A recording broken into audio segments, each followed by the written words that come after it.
jungle in there.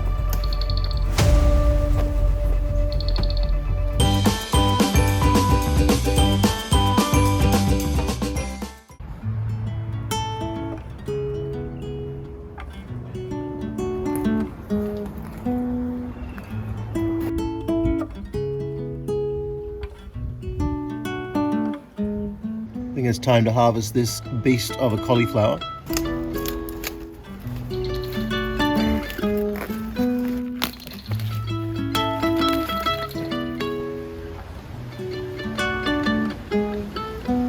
For some unknown reason, the turning mechanism has seized on this compost tumbler. Literally cannot seem to get it to budge, so I'm just gonna take out some of this half-finished compost and throw it on this avocado, because I'm sure it won't mind having some unfinished compost.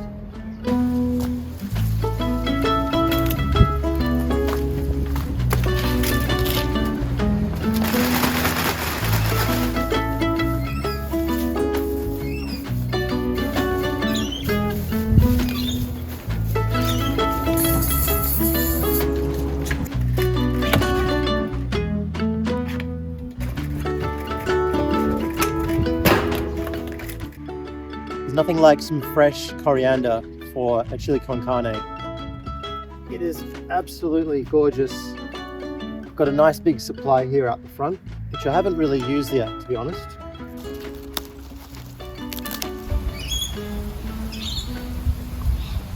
The pomegranate's growing nicely. Look at this beast.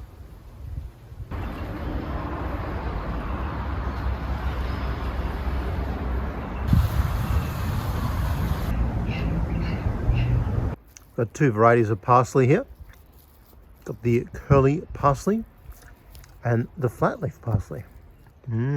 Parsley goodness. This is what's known as floor parsley.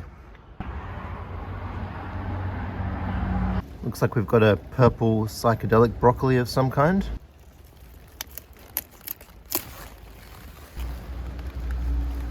Oh yes. Oh yeah. Look at that delicious papaya. It came off pretty easy, so I guess it just needs to sit around and ripen for a while off the tree.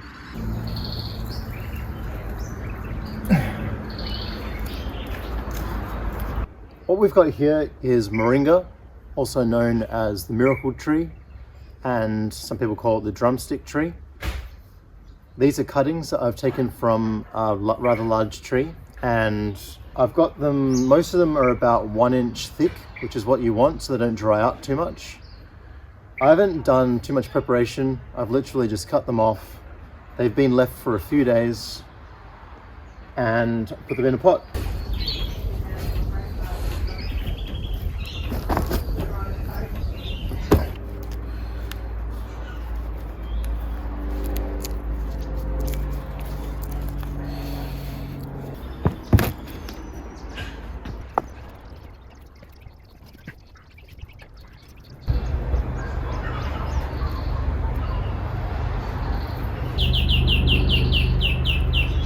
That's hot enough to kill the weed seeds.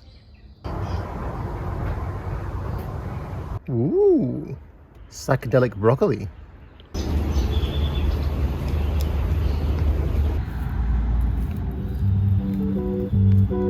Mummies.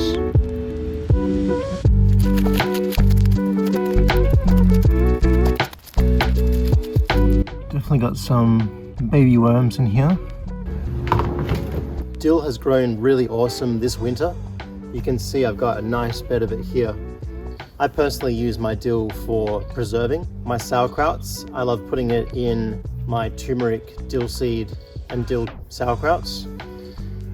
Given that I might not always have fresh dill available, what I'm thinking is cut some of it down and then figure out ways to actually preserve the dill itself.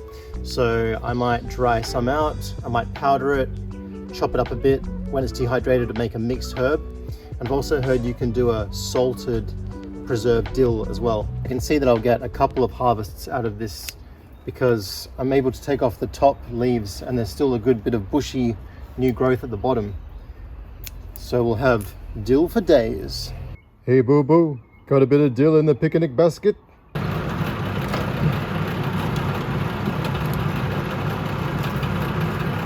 think we'll harvest this. Definitely will dry some out because I love the mixed herbs, dried mixed herbs. And I'm definitely thinking a chimichurri. I'm a working man, I am, gardening when I can. I'm a working man, I am, harvesting parsley, I am. You might notice sometimes you don't spot one of your cauliflowers or broccolis that's hiding away and it starts to separate. You can see here that this is all separated and has become uncompacted, which means that it's about to go to flower, and then it's not going to taste particularly good once it goes to flower.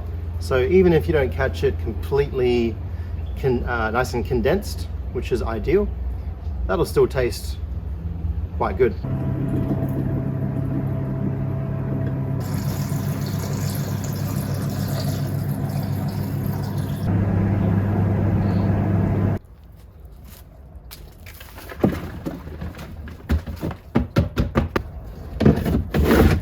Finally turning. Finally turning. That was seized up for good.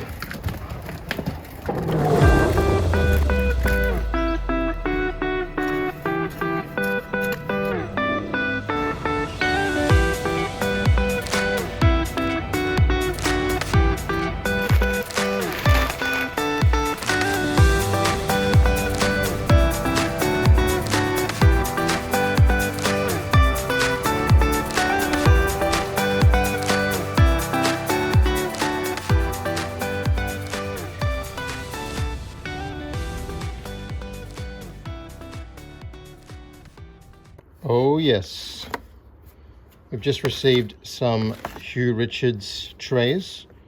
These are the Hugh Richards 20s, 4 of those. And we've got some big beasts. These are for starting trees and stuff like that. This is the spinach matador. I had some really good germination on these seeds. I've already started planting them out in this bed here, and I'm going to finish planting it now. I like spinach because it's versatile. You can use it raw in salads, you can cook with it, and this variety is allegedly fast growing and also resistant to bolting, which just means that it extends your harvest for longer in the season.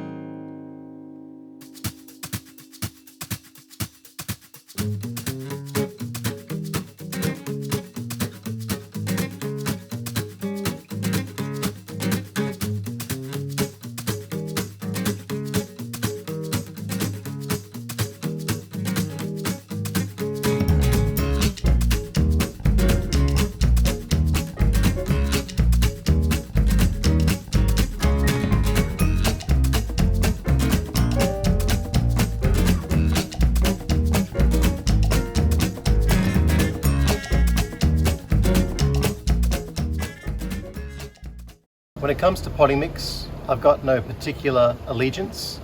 I've actually been trying a lot of the different products.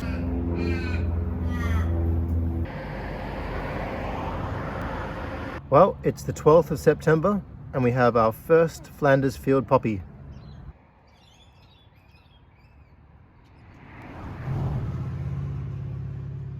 We have the absolute motherload of papayas.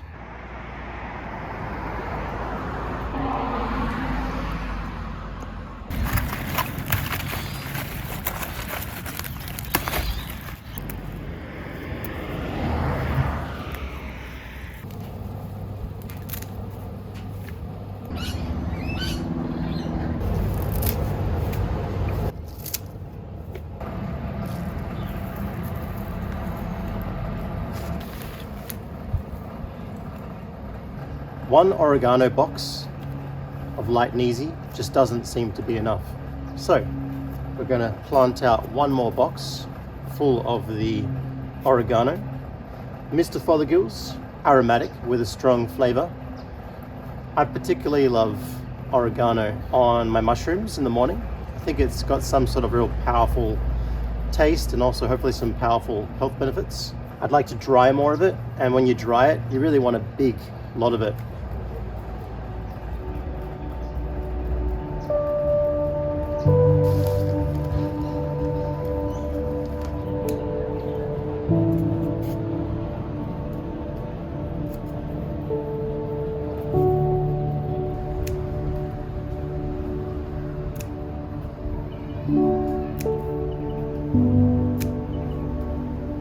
Strangely enough, one of the toughest things us gardeners run into when we start growing large volumes of food is harvesting and preserving.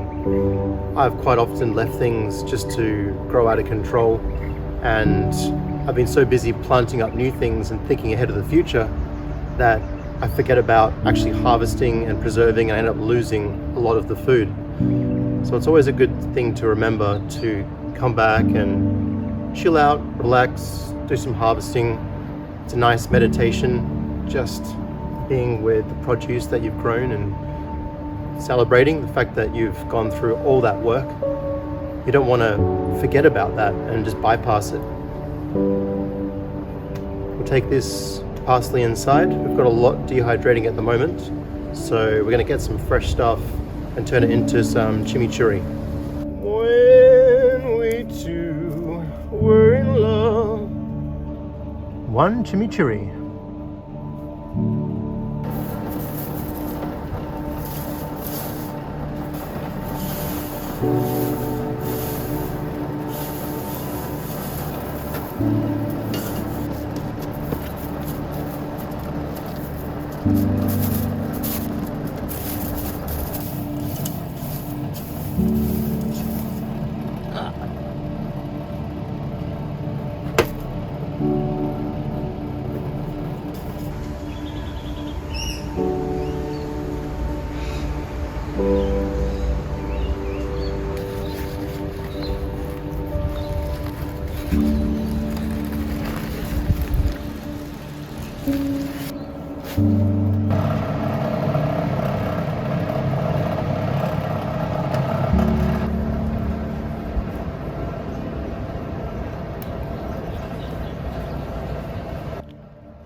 I had a ripe papaya on the tree and I was like, did someone steal it?